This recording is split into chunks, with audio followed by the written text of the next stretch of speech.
Longtime viewers of Words and Coffee will by now be familiar with the role of the Garden State in supporting the two-time World War Championship team, mostly in the context of production efforts. However, New Jersey has more to offer than simple landscape adjustment tools. In addition to the heavy hitters, such as the World Wars and the War for Independence, we also played a role in the perennially overlooked conflict known as the Spanish-American War, featuring legendary badass Theodore Roosevelt charging on horseback waving a sword. Legendary deeds with wanton disregard for one's personal safety aside, the majority of casualties from that particular conflict were actually the work of tiny winged satans, aka New Jersey state bird, aka mosquitoes, which spread diseases such as yellow fever.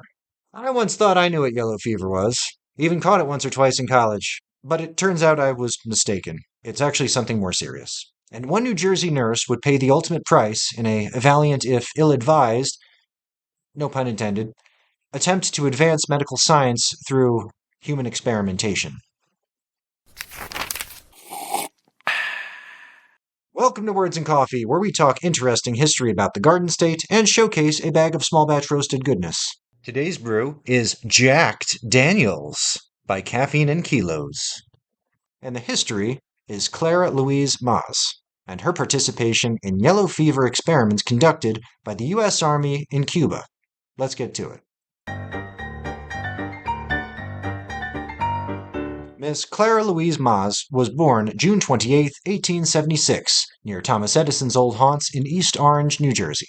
The first of 9 children, she got an early start caring for others, and by age 15, worked at the Newark Orphan Asylum. At the age of 17, despite only completing 3 years of high school, Clara entered the Christina Trentz Training School of Nurses at the Newark German Hospital.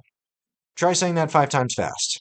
Bright and conscientious, she graduated nursing school in just 2 years, and 2 years after that, she became head nurse at the Newark German School, which, as just about any nurse will tell you, typically means more work for the same pay. But that's okay, because Clara had found her calling, and it wasn't so much about the money as it was about helping others. Unfortunately, this would be an auspicious year for Clara. In 1898, a little controversial explosion in Havana Bay would kick off, quote, a jolly little war between the US of A and the Empire of Spain. And soon, medical professionals were pulled in from the civilian sector to assist with casualties, Nurse Clara being among them. Her first brush with Uncle Sam would bring her to Savannah, Georgia, Jacksonville, Florida, and eventually Santiago, Cuba. Now, when you think battlefield casualties, you probably think bullet holes and things of that nature. However, due to the tropic climates of this conflict, which was helped in absolutely no way by the woolen uniforms which were standard issue at the time, Clara spent most of her time attending victims of mosquito-borne illnesses such as typhoid, malaria, and yellow fever.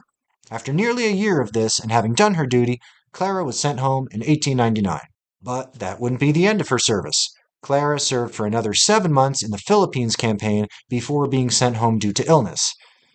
She would then volunteer for Cuba once more in 1900, and there would meet her fate.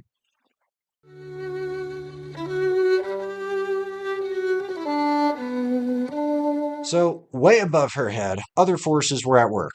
Dr. Walter Reed, then a major in the Army, and yes, the Army Medical Center guy, worked with Cuban doctor Carlos Finlay to determine the infection vector for yellow fever, and discovered mosquitoes.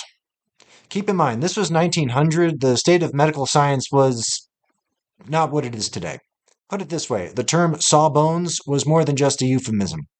Now, most of their efforts were effective and yielded net benefits all around, improving sanitation, installing window screens, and eliminating standing water, breeding grounds for mosquitoes, and that was all well and good. These practices would enable construction of the Panama Canal a decade later. However, Reed went a bit further. See, contemporary germ theory had the broad strokes correct, infection led to immunization, and it was thought that a controlled inoculation could trigger this immunoresponse. In some ways, this is true, but the real clincher is that little word, controlled. So, no attenuated virus, no surrogate, just straight up stick your arm in the mosquito cage, and we're going to hope for the best. Trust the science, bruh. Without going on yet another tangent, suffice to say that scientists did develop an effective, if impractical, cholera vaccine some 10 years earlier, which demonstrated that they understood you simply don't infect people with live viruses and hope for the best. Just makes common sense.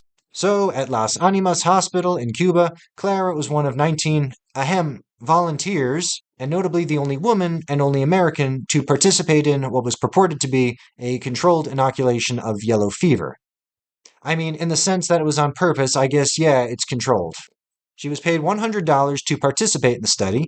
Keep in mind that's about 1/5 of the average salary in the US at the time. So, yeah, there was some incentive, but not so much on that whole informed consent thing. So, from March to August of 1901, the experiment was carried out, with participants being repeatedly bitten by infected mosquitoes until something happened. And then, on August 18th, Clara began showing symptoms. And only a week later, on August 24th, she would succumb to the illness and died in Havana, Cuba, at the ripe old age of 26. She was quickly buried on site, and it wasn't until public outrage over the circumstances of her death that her coffin was exhumed and shipped back to New Jersey, and all human experiments were then halted. Additionally, the men responsible for this gross act of negligence were brought up on charges and punished to the full extent of the law. I'm just kidding. Actually, nothing happened. Because why would they?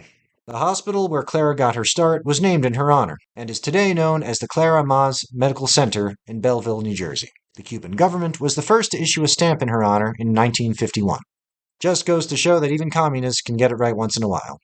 In the end, she is remembered for giving her life to the care of others and for the advancement of medical knowledge, poorly planned and arguably criminal that it was.